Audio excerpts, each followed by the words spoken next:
mwaka 1960 katika kijiji cha Kizimkazi, mkoa wa Kusini Unguja. Familia mojawapo ya Watanzania hasa upande wa Zanzibar walijaliwa kupata mtoto aliyefahamika kwa jina la Samia Suluhu Hassan. Alikaa kwenye mfumo wa elimu kama ambavyo Nyantorotoro Sekondari tumekaa. Akasoma kwa bidii, akafanya kazi mbalimbali, kuanzia kazi ya chini kabisa kwa uaminifu mkubwa, uvumilivu na uadilifu. Na hatimaye mtoto huyu Samia Suluhu Hassan, leo tunapozungumza tukiwa hapa Nyantorotoro Sekondari, tunasherekea historia ya ushindi ya miaka 66 ya mwanamama hodari, shupavu na mahiri, Rais wa Jamhuri ya Muungano wa Tanzania, Dr. Samia Suluhu Hassan.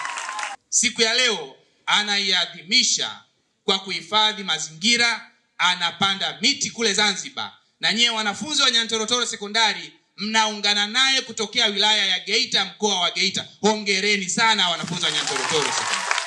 Mti wangu mazingira yangu, Tanzania ya kijani inaanza na mimi, inaanza na mimi, inaanza na mimi. Geita ya kijani inaanza na mimi, inaanza na mimi, inaanza na mimi. Nyankumbu ya kijani inaanza na mimi, inaanza na mimi, inaanza na mimi. Nyantorotoro ya kijani inaanza na mimi, inaanza na mimi, inaanza na mimi.